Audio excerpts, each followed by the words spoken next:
370 के खंड 3 द्वारा प्रदत्त शक्तियों का प्रयोग करते हुए उस दिन से अनुच्छेद 370 के सभी खंड लागू नहीं होंगे, सिवाय खंड 1 के नामक तदनुसार पढ़ा जाएगा।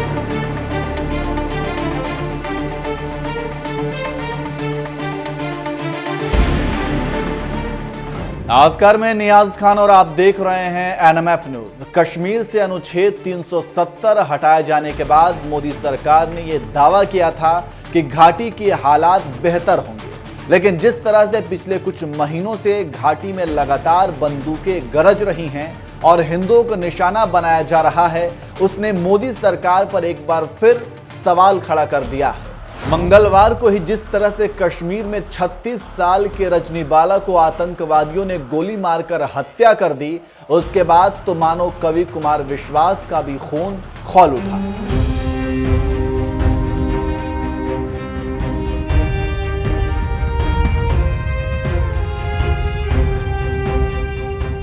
कश्मीर में पाकिस्तान परस्त आतंकवादी एक बार फिर 1990 जैसा माहौल बनाने की कोशिश करने में लगे हैं और लगातार टारगेटेड किलिंग को अंजाम दे रहे हैं। अभी पिछले ही साल अक्टूबर में आतंकवादियों ने जहां केमिस्ट माखन लाल बिंद्रू की गोली मारकर हत्या कर दी थी, तो वहीं अब मंगलवार को कुलगाम इलाके में टीचर रजनी बाला को स्कूल में आतंकवादियों ने गोली से भूनकर मौत की नींद सुला दी।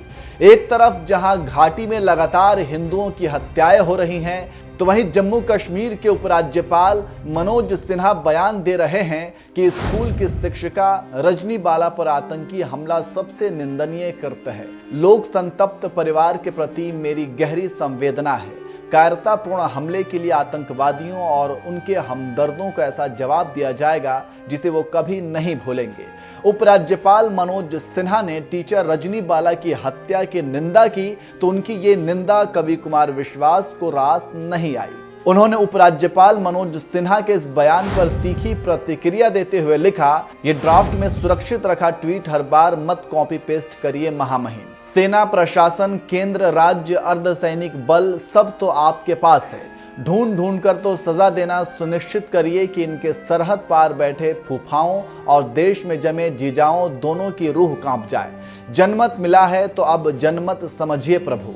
इस ट्वीट के जरिए कुमार विश्वास ने जहां मोदी सरकार के रवैये की आलोचना की है, तो वहीं ये नसीहत भी दी है कि जब आपके पास सेना, सरकार सब कुछ है, तो फिर इन आतंकियों को सबक क्यों नहीं सिखाया जा रहा है।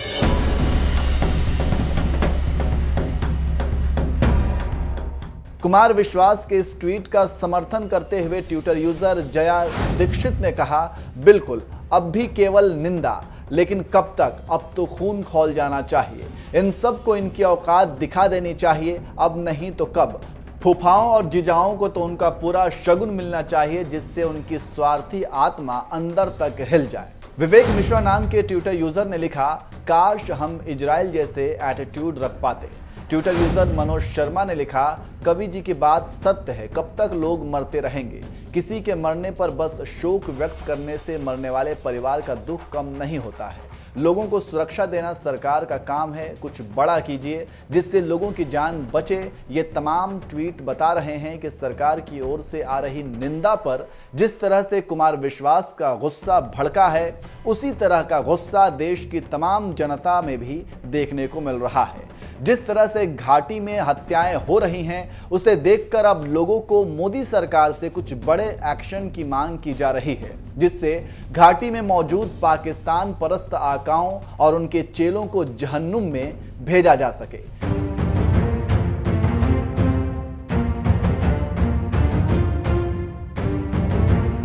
27 साल बाद घाटी लौटी रजनी बाला। आपको बता दें कि रजनी बाला जम्मू के सांभा जिले की रहने वाली थी, जो अभी कुलगाम के गोपालपुर के सरकारी स्कूल में टीचर थी। उनके पति राजकुमार भी कुलगाम के एक सरकारी स्कूल में टीचर हैं। एक मीडिया रिपोर्ट के मुताबिक 1990 में हुए पलायन में रजनी के परिवार ने भी घाटी छोड़ दी थी। पलायन के 27 साल बाद रजनी वापस कश्मीर लौटी थी। उन्हें केंद्र सरकार के पैकेज के तहत नौकरी दी गई थी। रजनी बाला दूसरी ऐसी गैर मुस्लिम सरकारी कर्मचारी थी जिन्हें हाल ही में आतंकवादियों ने मौत के घाट उतार दिया। इससे पहले 12 मई को आतंकियों ने बड़गाम में तहसील दफ्तर में घुसकर राजस्व अधिकारी राहुल भट्ट की हत्या कर दी थी। बहरहाल लगातार हो रही टारगेट किलिंग पर भड़के कुमार विश्वास ने सरकार को जो सख्त एक्शन लेने की सलाह दी है, उस पर आपका क्या कहना है? अपनी राय हमें कमेंट करके जरूर बताएं।